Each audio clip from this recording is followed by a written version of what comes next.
नमस्कार दोस्तों। Credit TV के हमारे साप्ताहिक कार्यक्रम मैं और गीता में आप सबका मैं पुनः एक बार अभिनंदन करता हूं।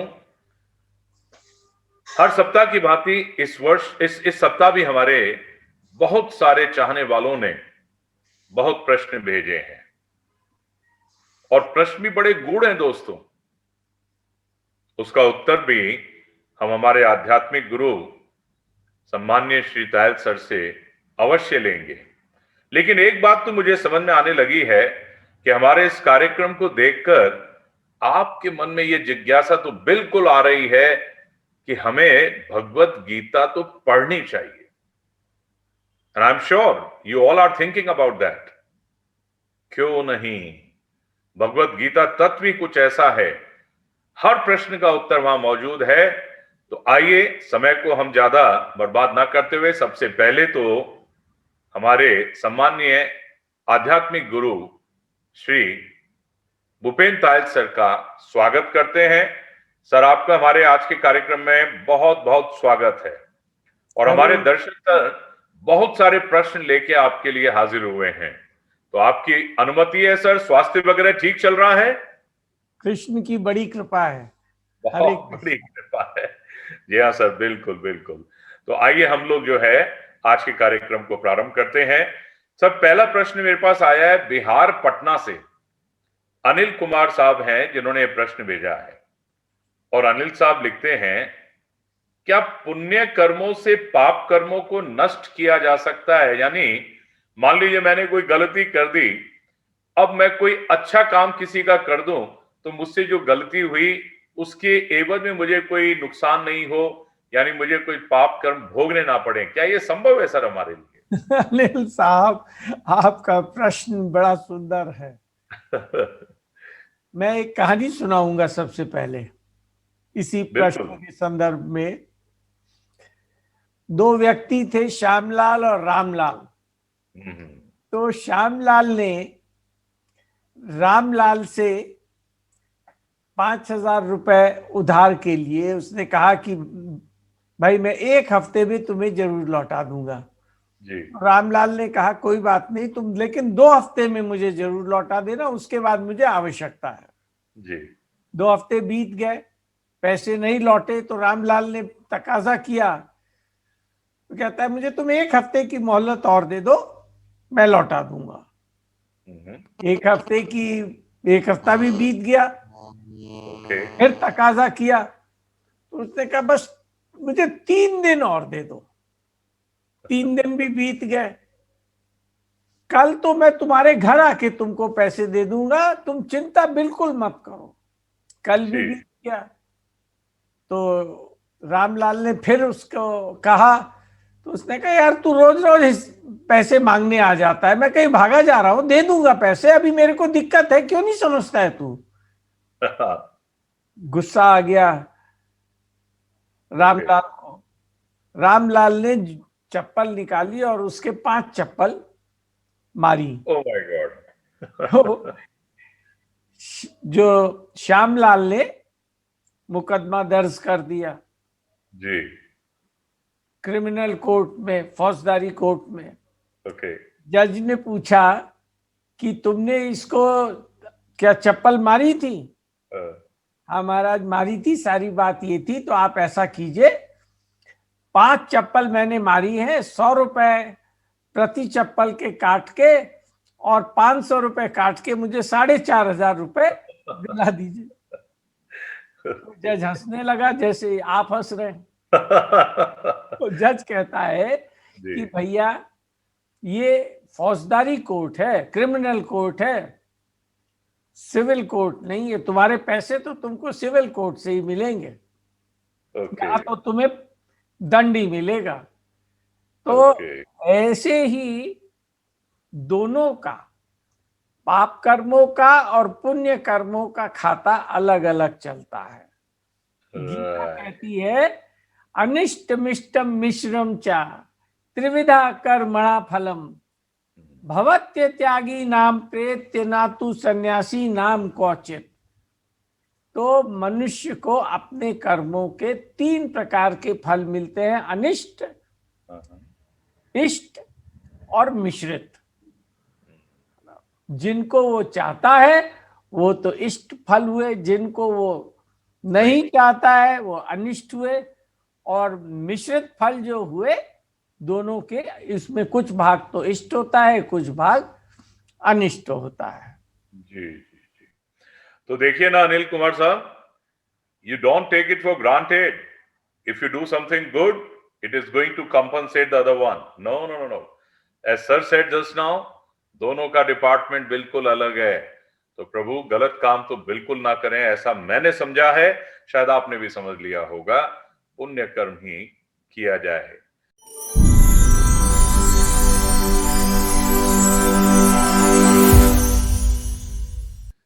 सर एक प्रश्न आया है नसीराबाद से, और लिखने वाले हैं सुभाष वर्मा जी। ये लगता है मेरे जैसे ही हैं कोई। ये कहते हैं कि अगर मैं पूजा अर्चना ना करूं तो क्या मोक्ष पाया जा सकता है? क्या पूजा अर्चना करने मुझे जरूरी है? कोई ऐसा शॉर्टकट बताइए ना जो गीता में लिखा हो कि मुझे पूजा अर्चना नहीं करनी पड़े और मोक्ष भी मिल जाए।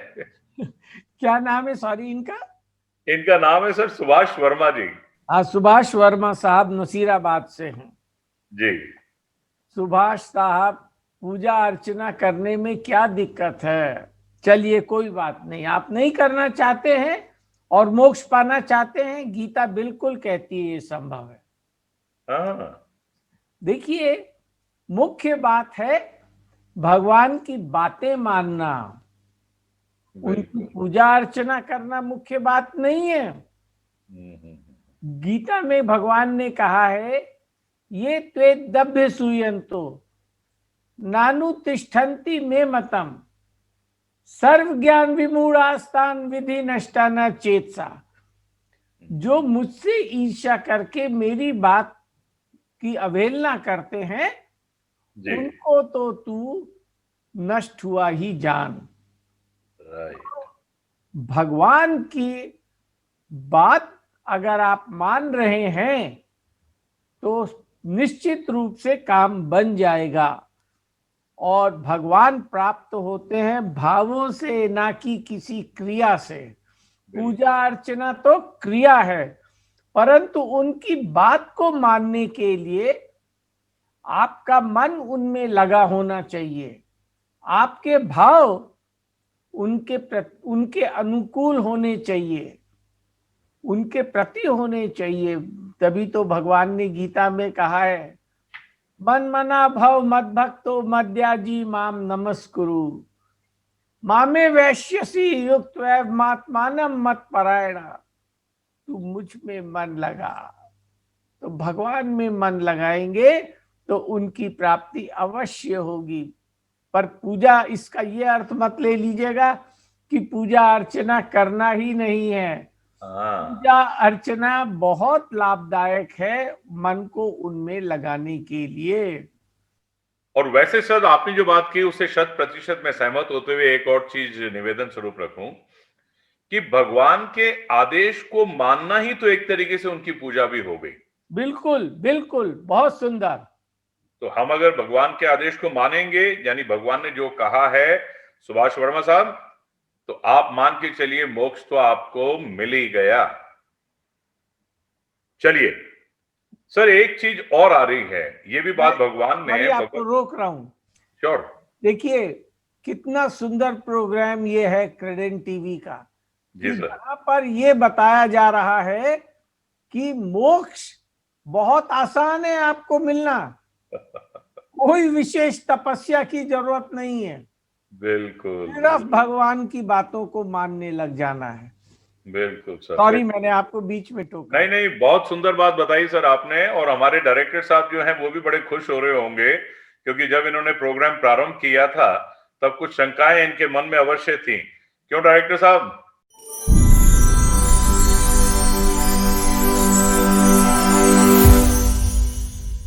अखिलेश शर्मा साहब का एक प्रश्न है सर, और इन्होंने जो ये प्रश्न रखा है कि श्री कृष्ण ने जिस प्रेम योग का जिक्र किया है वो क्या है?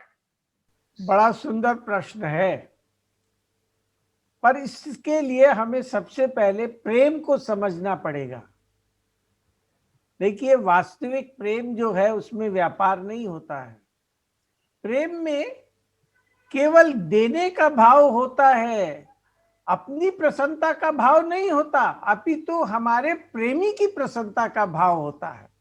वही तो वास्तविक प्रेम है। और वास्तविक प्रेम तो केवल ईश्वर ही हमसे कर सकते हैं और हम ही ईश्वर से कर सकते हैं। पति पत्नी का प्यार जो है उसमें एक दूसरे के प्रति कुछ अपेक्षा रहती है। लड़के लड़की का जो प्यार होता है उसमें तो ये देखा जाता है ये मुझसे प्रेम करता है कि नहीं, ये मुझसे प्रेम करती है कि नहीं। लेकिन सर एक बात मुझे याद आ गई, आपने बहुत अच्छी बात याद दिला दी। आजकल के जो बच्चे लोग हैं ना, वो अमूमन इस प्रकार की बात कहता हुआ मैं सुनता हूं कि भाई कृष्ण करें तो ये लीला और हम करें तो कैरेक्टर ढीला। अब ये क्या चीज है फिर? हाँ, तो अब आगे मैं बढ़ूं। अच्छा, आपने बीच में ही प्रश्न किया था, सॉरी। हाँ, बहुत बहुत बढ़िया बात कही है। हम जो अगर करते हैं इस उद्देश्य से प्रेम कर रहे हैं कि हमें कुछ नहीं चाहिए, हम तो केवल तेरी प्रसन्नता चाहते हैं, तो फिर चाहे हम करें या कृष्ण करें बात एक ही हो जाएगी। परंतु अगर मैं इस उद्देश्य से करता हूं कि अगर मैं कहता हूं कि भाई मुझे चॉकलेट दिलाओ और आप कहते हो कि चॉकलेट से दांत खराब हो जाएंगे, तो काम नहीं बना। कुछ जो हमें तो अपने लिए कुछ चाहिए ही नहीं, कृष्ण को तो हमसे कुछ चाहिए ही नहीं, वो तो बस प्रेम करते हैं। हम उनको कुछ, उनसे अगर उनको ना भी माने फिर भी वो हमसे इतना प्रेम करते हैं कि हमें सूरज की रोशनी पूरी मिलेगी, हवा पूरी मिलेगी। ऐसा नहीं है कि जो उनको उनसे प्रेम करते हैं उनको तो वो ज्यादा हवा देते हैं, और जो उनसे ईर्ष्या करते हैं उन्हें भगवान मानते ही नहीं, उनके अस्तित्व को नकारते हैं, उनको हवा वो कम दे देते हैं। बिल्कुल नहीं। सब प्रेम का अर्थ ही ये है। अगर मैं प्रेम को इस रूप में लेता हूं कि भाई ये मेरे को प्रेम नहीं करता या करती तो मैं इससे क्यों प्रेम करूं, तो ये तो व्यापार हुआ ना। सर एक चीज याद आ गई, ये गोपियों का प्रेम तत्व क्या है ये समझ में नहीं आता हम लोगों को। हाँ, बड़ा सुंदर आपने पूछा। एक बार क्या हुआ, नारद जी भगवान कृष्ण के पास गए तो कृष्ण करा रहे थे। नारद जी ने कहा प्रभु ये क्या लीला है? तो उन्होंने कहा कि नारद बड़ा दर्द हो रहा है, तो क्या उपाय है इसका? ऐसा करो, तुम किसी भक्त की चरण रज लेके आ जाओ। अरे ये तो बड़ा आसान है, आपके तो इतने सारे भक्त हैं, मैं कहीं से भी ले आऊंगा। तो नारद जल्दी ले आओ, बड़ा दर्द हो रहा है। नारद जी गए उनके भक्त के पास जी, भाई भगवान बड़ी पीड़ा में हैं, वो तुम्हारी चरण रज मांग रहे हैं। मेरी चरण रज? अरे इससे तो मैं नरक में चला जाऊंगा। नहीं नहीं नहीं, मुझे उनकी चरण रज लाके दो जी। अरे भाई तो कैसे काम चलेगा? नहीं नहीं, मैं उनको न, मैं तो ऐसे नहीं कर सकता हूं। इस दूसरे से कहा, दूसरे भक्त से, उसने भी वही जवाब दिया। कई जगह नारद जी ने कोशिश किया, अंत में वो मुंह लटका के भगवान के पास आ गए। भगवान को बताया कि भगवान मैं तो समझ रहा था बड़ा आसान होगा, लेकिन कोई आपको चरण रज देने को ही तैयार नहीं है, तो नारद पे मेरा दर्द कैसे दूर होगा? तो ये तो आप ही बताइए प्रभु। तो नारद तुम भी तो मेरे भक्त हो, तुम ही अपनी चरण रज मुझे दे दो। बिल्कुल प्रभु, ये क्या कह रहे हैं आप? मुझे क्यों आप फांस रहे हैं? इससे तो मुझे नरक की प्राप्ति हो जाएगी। आपकी चरण रज लेने का मैं अधिकार रखता हूं। तो नारद फिर ये कैसे दूर होगा दर्द? तो अब प्रभु आप ही बताइए। ठीक है नारद, अगर ऐसी बात है तो तुम गोपियों के पास चले जाओ, उनको बताना, उनसे लाना। तो नारद जी गए गोपियों के पास। भगवान कृष्ण बहुत पीड़ा में है, वो हमारे कन्हैया पीड़ा में है, क्या हुआ उन्हें? बस वो तो तुम्हारी चरण रज चाहते हैं, हमारी चरण रज। अरे कितनी चाहिए? तुम तो बोरी भर भर के ले जाओ, पर हमारे कन्हैया को ठीक कर दो। Oh my God. जानती हो क्या कह रही हो तुम लोग? इससे तुम लोग नरक में जाओगी, हमें कहीं भी जाना मंजूर है, कितने ही नरकों में तुम भेज दो हमें, लेकिन उनको तो ठीक कर दो। ब्यूटीफुल। ये है वास्तविक प्रेम। अपनी तरफ तो दृष्टि प्रेमी की होती ही नहीं है, उसका प्रेमास्पद जो है वो किसमें खुश होता है। तो देखा अखिलेश शर्मा साहब, प्रेम का मतलब सर ने जो बताया, त्याग, भगवत गीता हमें समझाती है। और कितनी सुंदर एक कहानी के जरिए से आपने अपनी बात को रखी है सर। हृदय से आपको साधुवाद सर।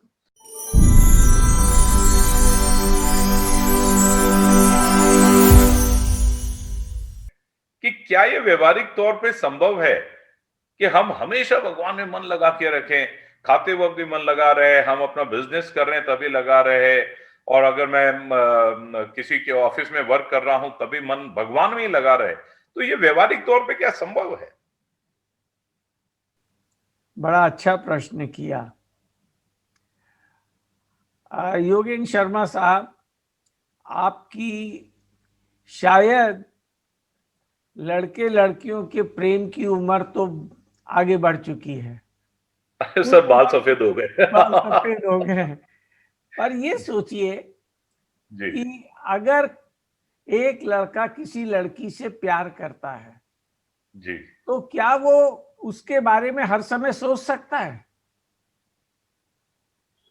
अब सर मैंने तो अनुभव किया नहीं, तो मुझे ज्ञात भी नहीं है, आप ही मार्गदर्शन दें। अवश्य सोच सकता है। माँ अच्छा। अपने बच्चे से अगर प्यार करती है तो क्या वो बच्चा उसके दिमाग में, उस दिमाग में हर समय रह सकता है? ओके। क्या पिता अगर अपनी बेटी से बहुत प्यार करता है, हाँ जी, तो क्या वो बेटी उसमें उसका मन हर समय लगा रह सकता है? कम से कम उसकी याद में हर समय रह सकती है क्या वो? अवश्य रह सकती है। तो मुख्य बात तो भगवान से प्रेम करने की है, उनमें मन को लगाने की है। फिर निश्चित रूप से हम हर समय उनकी स्मृति रख सकते हैं। तभी तो भगवान ने गीता में ये भी कहा है, तस्मात् सर्वेषु कालेषु मां मनुस्मर युद्धे च। तू हर समय, तभी तू हर समय जी, मेरा स्मरण कर और अपना कर्तव्य पालन के रूप में, अर्जुन को कह रहे हैं, तू युद्ध भी कर, अर्थात तू अपने कर्तव्यों का पालन भी करता रहे। So in other words, actually it's very much possible that you can definitely love Almighty all the time.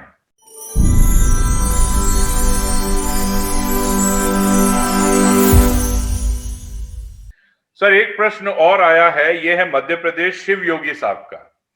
Shiv योगी साहब कहते हैं, कहा जाता है कि प्रार्थना करने के लिए मंदिर में नहीं जाना चाहिए। अब सर मैंने तो वास्तव में इसके बारे में ज्यादा सुना नहीं कि ऐसा लोग कहते हैं, लेकिन ये पूछ रहे हैं कि ऐसा कहा जाता है, इसके पीछे क्या तर्क है? शिव योगी साहब, सुना तो मैंने भी ऐसा नहीं जैसा योगेंद्र शर्मा साहब कह रहे हैं। मैंने भी नहीं सुना। पता नहीं आपकी इस जानकारी का सोर्स क्या है, कितना प्रामाणिक है। जी भाई, गीता तो ये कहती है कि आप प्रार्थना कहीं भी कर सकें, कहीं भी करें, मंदिर में करें या घर में करें या बाहर सड़क पर करें।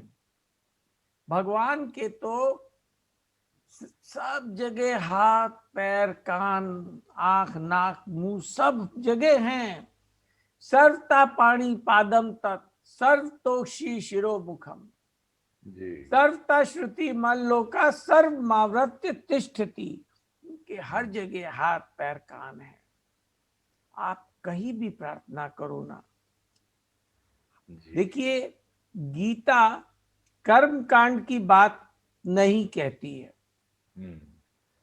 प्रार्थना किस समय करें, किस जगह करें, कैसे करें, हाथ जोड़कर करें, आंखें मूंद कर करें, इन सब बातों की चर्चा गीता नहीं करती है। भाव होना चाहिए प्रार्थना करते समय, जी। और जहां तक संभव हो अपने लिए कुछ ना मांगे, कोई भौतिक चीज अपने लिए ना मांगे।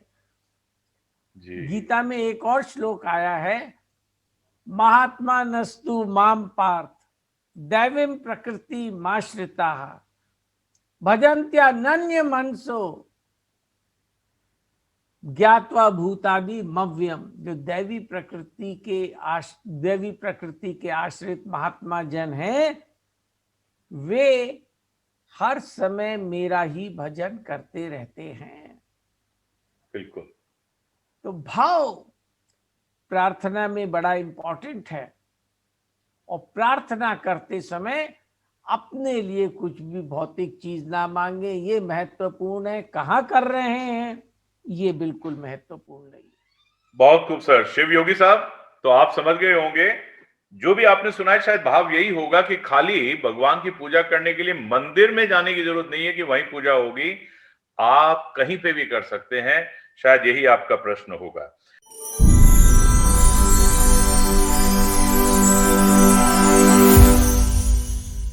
सर, आज एक और प्रश्न मैं लेना चाहूंगा। समय तो वैसे अब बहुत कम बचा है हमारे लिए, लेकिन एक प्रश्न शायद हो जाएगा। ये प्रश्न थोड़ा लंबा जरूर है सर बोलने में। ये प्रश्न आया है जोधपुर से, राजकुमार कोटिया साहब लिख रहे हैं। राजकुमार कोटिया साहब लिखते हैं कि गुरु के माध्यम से ईश्वर के बताए गए रास्ते पे चलकर भी वांछित सफलता क्यों नहीं मिलती? ये इम्तिहान इतना लंबा क्यों हो जाता है हमारे लिए? यहां तक हम देखते हैं कि अपने जो लोग हैं उनके लिए भी हम कुछ करना चाहते हैं, लेकिन समय निकल जाता है। नेक नियति हो, सच्चाई के मार्ग पर हमें तरह तरह की परेशानियों का सामना करना पड़ता है। आखिर इसका कारण क्या है? कहीं ऐसा तो नहीं है कि भगवान ने जानबूझकर ऐसी कंडीशंस रखी हैं? तो ये आपसे इस विषय में जानना चाहते हैं कि क्या भगवान ने जानबूझकर तो ऐसी कंडीशन नहीं रखी हमारे लिए? ये क्या नाम है इनका साहब? इनका नाम है सर राजकुमार कोटिया जी, जोधपुर से। राजकुमार कोटिया साहब, आपने एक प्रश्न में 4 प्रश्न रखे हैं। अच्छा। पर प्रश्न बड़े महत्वपूर्ण हैं। चलिए एक एक करके उनका उत्तर देखने की कोशिश करते हैं, गीता क्या कहती है इनके जी विषय। सर।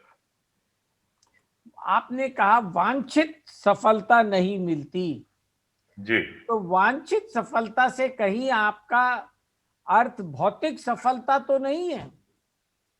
या आप वांछित सफलता से जीवन के उद्देश्य की प्राप्ति की सफलता के बारे में कह रहे हैं? जी।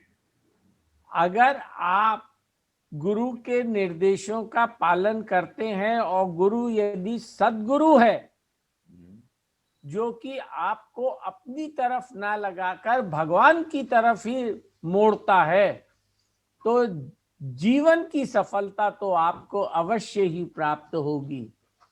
भौतिक सफलता के बारे में नहीं कहा जाता, ना तो सद्गुरु आपको भौतिक सफलता के बारे में बताएगा, और ना ही ये वांछनीय है। वो कभी नहीं बताएगा कि तुम इस लोहे से सोना कैसे बना सकते हो, या नौकरी कैसे लगवा सकते हो। इन सब के बारे में नहीं बताएगा, सद्गुरु नहीं बताएगा। जी। दूसरी बात, ये सफर इतना लंबा क्यों हो जाता है? तो भाई, यदि हम जीवन की सफलता के प्रयास में लगे हैं, तो जो सफर है वो लंबा तो प्रतीत होगा ही नहीं। हाँ हाँ। वो इतने आनंद से पूर्ण होगा, समय इतनी लंबा प्रतीत हो ही नहीं सकता। परंतु यदि हम भौतिक सफलता के ओर प्रयास कर रहे हैं, तो परिश्रम महसूस होगा ही होगा। जी। और आप अगर ये सोच रहे हैं आप 5 साल में करोड़पति बन जाएं, तो वाकई आप टेंशन में बने रहेंगे। जबकि आप जीवन की सफलता के लिए प्रयास कर रहे हैं, जिसमें हर प्रकार की कामना छोड़नी पड़ती है। भगवान से प्रेम करने की इच्छा अगर आपके अंदर है, तो फिर कहां से सफर लंबा प्रतीत हो सकता है? वो तो आनंद से भरा होगा। ओके। और फिर तीसरी बात, जिनको आप अपने कह रहे हैं वो कौन हैं? अपने तो केवल भगवान हैं, दूसरा तो कोई अपना है नहीं। बाकी सारे लोग तो हमारे से हमें उनकी सेवा करनी है, इसी संबंध से वो हैं। जी। चाहे माता पिता हो, भाई बहन हो, पति पत्नी हो, सभी से हमारा संबंध तो उनकी सेवा करने के लिए ही है। अपने तो केवल कृष्ण हैं, और कृष्ण के संबंध से ही सब हमारे हो सकते हैं। जी जी जी जी। अंतिम बात, आप जो कह रहे हैं कि ये जो है इतनी मुश्किलें क्यों आती हैं, आप तो सदाचार सद्गुण की तरफ प्रयास कर रहे हैं, सदाचार में लग रहे हैं, फिर ये मुश्किलें क्यों आती है? आती हैं मुश्किलें, ये भी सत्य है, लेकिन वे प्रतिकूल परिस्थिति के रूप में आती हैं। मुश्किलें हैं या आसान है, ये तो हम अपने मन से उनको लेबल दे देते हैं। ओके। अगर हमारा मन भगवान में लगा हुआ है, अगर हम ये मानते हैं कि मनुष्य जीवन बड़ा दुर्लभ है, इसको सफल करने के प्रयास में अगर हम लगे हुए हैं, तो जो भगवान उन प्रतिकूल परिस्थितियों को जब भेजते हैं, तो उनको सहने की सामर्थ्य भी देते हैं।